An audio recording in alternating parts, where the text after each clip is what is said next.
Welcome to iDream media. So మోకాలు నొప్పుల సమస్య చాలా మందిని వేధిస్తూ ఉన్న సమస్య. అయితే ఈ మధ్యకాలంలో ఏంటంటే 20 years ఆఫ్ ఏజ్లోని ఈ సమస్య అనేది మనం చూస్తూ ఉన్నాము. అయితే దీనికి ఎలాంటి ఎక్సర్సైజ్లు ఉన్నాయి, సో అంతేకాకుండా మోకాలు నొప్పులు ఉన్నవారు వాక్ చేయొచ్చా, వివరాలు తెలుసుకుందాం. ఈరోజు మనతో పాటు ఉన్నారు ప్రముఖ ఫిజియోథెరపిస్ట్ భాను పూర్ణిమ గారు ఫ్రమ్ ఫిజియోకేర్. మేడం నమస్తే అండి. నమస్తే అండి. సో జనరల్గా మోకాలు నొప్పుల సమస్య చాలా చిన్న వయసులోనే వస్తుంది. ఎందుకు అసలు ఈ సమస్య ఇంత చిన్న వయసులో వస్తుంది? ఇంతకుముందు మోకాలు నొప్పులు అంటే 65-70 సంవత్సరాలు దాటిన వాళ్ళలో మాత్రమే చూసేవాళ్ళం. ఇప్పుడు లేట్ 20s ఎర్లీ 30sలో కూడా మోకాలు నొప్పుల సమస్య అనేది బాగా ఎక్కువ చూస్తున్నామండి. ఒకప్పుడు ఎక్స్రేలు చూస్తే ఏజ్ చెప్పగలిగే వాళ్ళం. లక్కీగా మేము రిటైర్డ్ ప్రొఫెసర్స్ అండర్లో చదువుకున్నాము. సో వాళ్ళు ఇలా ఎక్స్రే చూడంగానే వాళ్ళ ఏజ్ కరెక్ట్గా చెప్పగలిగే వాళ్ళు. ఇప్పుడు ఎక్స్రేలు చూస్తుంటే ఎవరి ఏజ్ ఎంతో గెస్ చేయలేకపోతున్నాం. So late 20s and early 30s వాళ్ళు కూడా 60 ఏళ్ళు 70 ఏళ్ళ వాళ్ళ ఎక్స్రేల్ లాగా అరిగిపోతున్నాయండి. డెన్సిటీ అలా ఉంది, చాలా సివియర్ గా ఉంది. దీనికి కారణాలు అంటే లైఫ్ స్టైల్ చేంజెస్ అని చెప్పుకోవచ్చు అండి. చిన్న ఏజ్ నుంచి ఆటలు లేకపోవడం, జాబ్ నేచర్, కంటిన్యూస్ గా స్టాండింగ్ కానీ సిట్టింగ్ కానీ జాబ్స్ లో ఉండడము, ప్లస్ ఇంకొకటి భోజనం చేసేటప్పుడు డైనింగ్ టేబుల్స్ మీద కూర్చొని తినడము. ఒకప్పుడు ఫ్యామిలీ అందరూ కింద కూర్చొని పీటల మీద చేపల మీద తినేవాళ్ళు. ఇప్పుడు అందరూ డైనింగ్ టేబుల్స్ మీదే. ప్లస్ ఇంకొకటి టాయిలెట్స్. ఒకప్పుడు ఇండియన్ టాయిలెట్స్ ఉండేవి, కంప్లీట్ గా మోకాళ్ళ యూసేజ్ కంప్లీట్ గా ఫోల్డ్ చేసి అట్లీస్ట్ రోజులో కనీసం ఒక 5-6 సార్లన్నా కంపల్సరీగా మోకాలు కంప్లీట్ గా యూజ్ చేసేవాళ్ళం. ఇప్పుడు అన్ని వెస్ట్రన్ టాయిలెట్స్ అయిపోయాయి, డైనింగ్ టేబుల్ మీద డిన్నర్ అయిపోయింది, ఆటల్లో తగ్గిపోయాయి, స్కూల్స్ లో గ్రౌండ్స్ ఉండటం లేదు, మొత్తం సెడెంటరీ మొత్తం. సో మోస్ట్లీ ఈ లైఫ్ స్టైల్ చేంజెస్ వల్ల ఇవి చాలా ఎక్కువగా చూస్తున్నాం. ఓకే, చాలా చిన్న వయసులోనే మోకాలు అరిగిపోతుంది. ఏదైనా డెఫిషియన్సీ వల్ల కూడా ఈ మోకాలు నొప్పులు వస్తాయా? యూజువల్లీ కాల్షియం డెఫిషియన్సీ వల్ల బోన్స్ తొందరగా అరిగిపోతాయండి. బోన్స్ లో ఉండే ప్రాబ్లం కంటే ఈ మోకాళ్ళ నొప్పులు రావటానికి ప్రముఖ కారణం మజిల్ వీక్నెస్ అండి. ఇప్పుడు స్కెలిటన్ స్ట్రక్చర్ అనేది ఇప్పుడు 2 బోన్స్ ఇలా ఉన్నాయి అంటే 2 బోన్స్ ని ఆ ప్లేస్ లో పట్టు ఉంచేవి మజిల్స్. సో మజిల్స్ ఎప్పుడైతే వీక్ అవడం స్టార్ట్ అవుతాయో, సో మజిల్స్ కి మనం ఎప్పుడైతే కంప్లీట్ గా వర్క్ ఉండదో అవి స్లోగా పట్టు వదిలేస్తూ ఉంటాయి. సో మజిల్స్ ఎప్పుడైతే పట్టు వదిలేస్తాయో బోన్స్ అనేవి దగ్గరకు వస్తాయి. సో అప్పుడు ఒకదాని మీద ఒకటి ఇలా దూరంగా ఉండి కదలాల్సిన జాయింట్ బోన్స్ దగ్గరకు వచ్చేసరికి ఒకదానికి ఒకటి రాసుకొని మనకి విపరీతమైన నొప్పులు అనేవి వస్తూ ఉంటాయి జాయింట్స్. మోకాలు నొప్పులు ఉన్న వాళ్ళు కొందరేమో వాక్ చేస్తే మోకాలు నొప్పులు కంట్రోల్లో ఉంటాయి, తగ్గిపోతాయి అంటారు. కానీ కొందరు ఏమంటారంటే మేము వాక్ చేస్తున్నాము, మాకు మోకాలు నొప్పులు ఎక్కువయ్యాయి అంటారు. అది ఎలాగా అంటే ఇప్పుడు మోకాలు నొప్పులకి రకరకాల కారణాలు ఉంటాయండి. సే ఫర్ ఎగ్జాంపుల్ అంటే జనరల్ గా మోకాలు అరిగిపోయినాయి అంటాం కదా, అంటే ఆస్టియోఆర్థరైటిస్ అంటాం.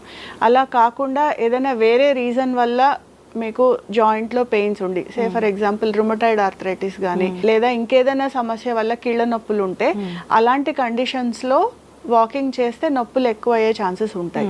బట్ రెగ్యులర్ దీంట్లో మాత్రము వాకింగ్ చేస్తూనే ఉండాలి. సో మనం ఎప్పుడైతే యాక్టివిటీ తగ్గుతుందో, ఇందాక మనం మాట్లాడుకున్నాం కదా మజిల్ వీక్నెస్ వచ్చినప్పుడు ఆ జాయింట్స్ అనేవి అరిగిపోతూ ఉంటాయి. చాలా మంది చెప్తూ ఉంటారు ఆల్రెడీ అరిగిపోయిందండి, ఇంకా ఎక్కువ నడిస్తే ఇంకా ఎక్కువ అరిగిపోతుందేమో అని అసలు నడవటం మానేసాము అనేసి. అది కరెక్ట్ కాదండి. ఎంత యాక్టివ్ లో ఉంటే మనం జాయింట్ ని అంతా కాపాడుకోవచ్చు. ఓకే, అయితే ఎంతసేపు వాక్ చేయాలి? యూజువల్లీ అండి ఏ ఏజ్ గ్రూప్ కి అయినా 40 minutes వాక్ అనేది కంపల్సరీ అండి ఎవరికైనా కూడా.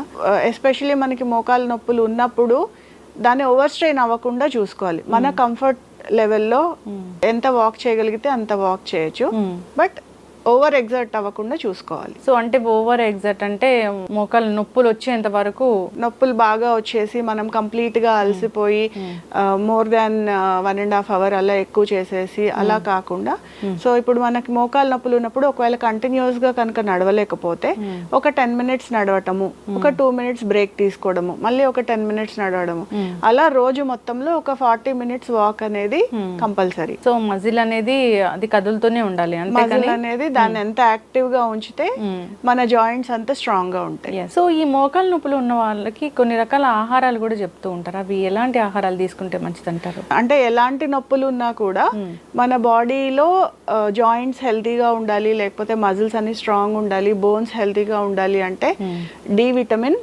Calcium and vitamin C. So ఇవి 3 చాలా ఇంపార్టెంట్ అండి. మనకి వైటమిన్ డి ఎండ నుంచి వస్తుంది. ఇప్పుడు మనము అన్ని కంప్లీట్ గా ఏసీలో ఉండటము, అస్సలు సూర్యరశ్మి మన బాడీకి తగలకపోవడం వల్ల కూడా వైటమిన్ డి డెఫిషియన్సీ చాలా ఎక్కువగా చూస్తున్నాం. సో ఇంకొకటి కాల్షియం. సో కాల్షియం మన బోన్స్ అబ్జార్బ్ అవ్వాలి అంటే దానికి వైటమిన్ సి, డి విటమిన్ ఉండాలి. సో ఈ 3 ఉంటే కనుక ఈ జాయింట్ హెల్త్ అనేది మనకి బాగుంటుంది. సో కొంచెం కాల్షియం రిచ్ ఉన్న ఫుడ్ తీసుకోవడం, అంటే మిల్క్ ప్రోడక్ట్స్ కానీ ఆకుకూరలు ఇలాంటివి తీసుకోవడము, కొంచెం వైటమిన్ సి రిచ్ ఉన్నవి ఫుడ్స్ తీసుకోవడము, కొంచెం సేపు ఎండలో ఉండడము.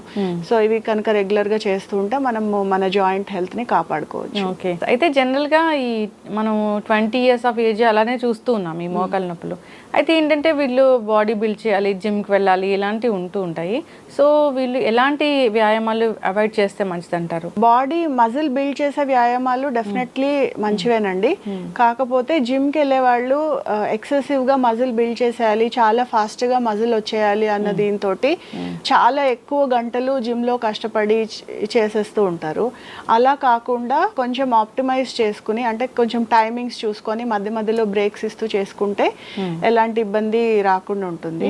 మోకాలు నొప్పులు సాధారణంగా రాకుండా ఉండాలి, మనం అవాయిడ్ చేయాలంటే ఎక్కువగా స్టేర్స్ ఎక్కడం అవాయిడ్ చేస్తే మోకాళ్ళని మనం ప్రొటెక్ట్ చేసుకోవచ్చు. మెట్లు ఎక్కకుండా ఉండాలి. మెట్లు అంటే అస్సలు ఎక్కొద్దని కాదు, మనము కొంతమందిని చూస్తుంటాం మెట్లు ఎక్కొద్దన్నారు కదా అని కనీసం 3 మెట్లు 4 మెట్లు ఉంటే కూడా ఎక్కడం మానేస్తూ ఉంటారు. అలా కాదండి, కంటిన్యూస్ గా 4 ఫ్లోర్లు 5 ఫ్లోర్లు అలాంటి ఎక్కాల్సి వస్తే, ఇప్పుడు కొంతమంది బయట చూస్తూ ఉంటారు కదా, వెయిట్ వాచ్ చేసుకునే వాళ్ళు లిఫ్ట్ అవాయిడ్ చేసి కంటిన్యూస్ గా మెట్లు ఎక్కేయడము అలాంటివి. So more than 4 floors 5 floors ఉంటే కనుక కొంచెం మెట్లు ఎక్కడం అనేది అవాయిడ్ చేస్తే మోకాళ్ళని మనం ప్రొటెక్ట్ చేసుకోవచ్చు.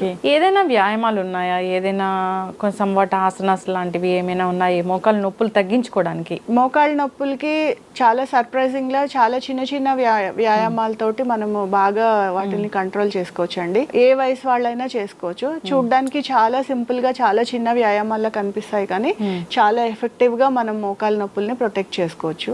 ఇలా ఒక టవల్ కానీ బెడ్షీట్ కానీ ఏదైనా ఈ మాత్రం మందంలో రోల్ చేసుకోవాలండి.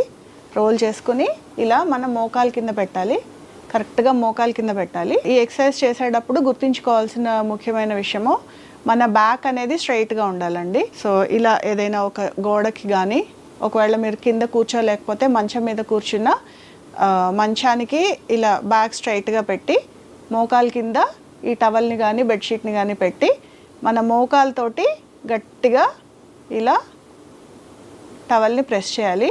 ప్రెస్ చేసినప్పుడు పాదం మన వైపు కనుక్కోవాలి. ఓకేనండి, ఇలా గట్టిగా ప్రెస్ చేసి ఒక 10 seconds దీన్ని హోల్డ్ చేయాలి. 10 seconds హోల్డ్ చేసి రిలీజ్ చేయాలి. ఇలా ఈ వ్యాయామాన్ని ఒక 10 సార్లు రిపీట్ చేయాలి. ఒక కాలు అయిపోయిన తర్వాత రెండో కాలు కింద కూడా ఈ టవల్ని పెట్టుకొని మోకాలతోటి, రెండో కాలు కింద కూడా ఈ టవల్ని పెట్టుకొని మోకాలతోటి గట్టిగా ప్రెస్ చేసినప్పుడు చూడండి పాదం మన వైపుకి లాక్కోవాలి. ఒక 10 seconds హోల్డ్ చేసి రిలీజ్ చేయాలి.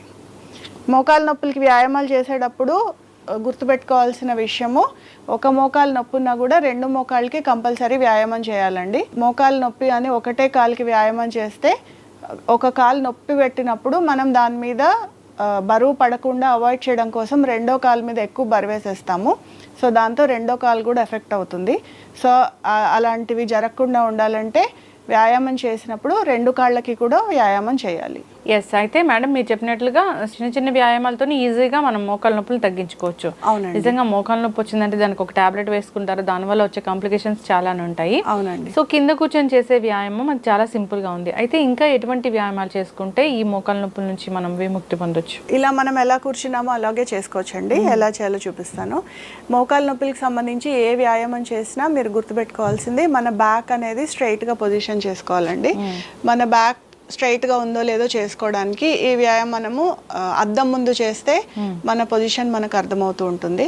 సో ఇలా కూర్చున్నాను కదా, సో ఇప్పుడు మన మోకాల్ని ఇలా స్ట్రైట్ గా పైకి లేపాలి. సో పైకి లేపి పాదం మన వైపు కనుక్కోవాలి. ఈ కింద నుంచి స్ట్రెచ్ అయింది మనకు తెలుస్తూ ఉంటుందండి. సేమ్ ఇందాక మనం చూపించాం కదా, 10 seconds హోల్డ్ చేసి స్లోగా కింద పెట్టాలి. అట్లాగే రెండో కాలు కూడా పైకి లిఫ్ట్ చేసి పాదం మన వైపు కనుక్కోవాలి. పాదం మన వైపు అనుకొని ఒక 10 seconds హోల్డ్ చేసి స్లోగా కింద పెట్టేయాలి. సో ఇలా ఎన్ని టైమ్స్ చేయాలి? 10 times అండి, each leg 10 times. So with మనం ఇందాక చూపించిన వ్యాయామంతో పాటు ఇది చేసుకుంటే సరిపోతుంది. అవునండి. ఓకే. ఇప్పుడు ఇది రెండో ఎక్సర్సైజ్ చూసాం కదా, ఇంకొక చిన్న ఎక్సర్సైజ్ అండి, సేమ్ ఇలా కూర్చునే చేసుకోవచ్చు. ఇప్పుడు ఒక్కొక్క కాలు పైకి ఎత్తాం కదా, ఇప్పుడు ఒక కాలు మీద ఒక కాలు క్రాస్ చేసి సేమ్ బ్యాక్ స్ట్రైట్గా ఉండేటట్టు చూసుకొని పైకి లిఫ్ట్ చేయాలి. ఇప్పుడు మనము కిందున్న కాలుకి వ్యాయామం ఇస్తున్నట్టు పైనున్న కాలు కింద కాలుని రెసిస్ట్ చేస్తుంది. అంటే అగెయిన్స్ రెసిస్టెన్స్ మనము ఈ కాలుతో వ్యాయామం చేస్తున్నాం. సో సేమ్ పాదం మన వైపు అనుకొని ఒక 10 seconds హోల్డ్ చేసి కింద పెట్టేయాలి. తర్వాత ఆల్టర్నేట్ చేయాలండి. ఇది ఈ కాలు మీద వేసుకొని పైకి లిఫ్ట్ చేయాలి. మనం కింద కాలు ఏ కాలు అయితే కింద ఉందో దానికి మనం ఎక్సర్సైజ్ చేస్తున్నాం, పైన ఉన్న కాలు దానికి రెసిస్టెన్స్ ఇస్తుంది. సేమ్ పాదం మన వైపు అనుకోవాలి, ఒక 10 seconds హోల్డ్ చేసి కింద పెట్టేయాలి. ఓకే. సో ఇవి మార్నింగ్ ఈవినింగ్ 2 పూట్ల చేసుకోవచ్చు? 2 పూట్ల చేసుకోవచ్చు అండి. సో ఏవైతే మోకాళ్ళ నొప్పులు ఇబ్బంది పెడుతూ ఉన్నాయో సో ఆ పెయిన్ నుంచి అయితే రిలీఫ్ ఉంటుంది, పర్మనెంట్ సొల్యూషన్ అయితే కాదు కదా? పర్మనెంట్ సొల్యూషన్ అంటే ఇప్పుడు మనకి ఆల్రెడీ మోకాళ్ళు ఎంతవరకు అరిగిపోయాయి అనే దాన్ని బట్టి గ్రేడింగ్ని బట్టి ఉంటుందండి. సో ఆల్రెడీ మనకి చాలా ఎక్కువ అరిగిపోయాయి, ఇర్రివర్సిబుల్ డ్యామేజ్ ఆల్రెడీ జరిగిపోయింది అన్నప్పుడు మనము దీంతో కొంతవరకు ఉపశమనం పొందొచ్చు. అదే మనం స్టార్టింగ్ స్టేజ్లో కనుక అంటే మనం గుర్తించగలిగితే ఈ ఎక్సర్సైజెస్ రెగ్యులర్గా చేసుకుంటూ ఉంటే మన జాయింట్ని ఫర్దర్గా డ్యామేజ్ అవ్వకుండా కాపాడుకోవచ్చు. ఖచ్చితంగా. సో ఒక రకంగా పర్మనెంట్ అనే చెప్పొచ్చు. ఓకే. మోకాళ్ళ నొప్పి సమస్య అనేది చాలా వేధిస్తుంది. సో ప్రతిరోజు కాకపోయినా 10 daysలో ఒక్కసారైనా మనం ఫేస్ చేస్తూ ఉంటాము. సో అలాంటి వాళ్ళు ప్రతిరోజు ఎక్సర్సైజ్ చేసుకుంటే మంచిది, రాకుండా కూడా ఉంటుంది. సో ఉన్న వాళ్ళైతే చేస్తే ఇది ఖచ్చితంగా కంట్రోల్లో ఉంటుంది. సో కాంటాక్ట్ చేయాలని కోరుకున్నాం. ధన్యవాదాలు. నమస్తే.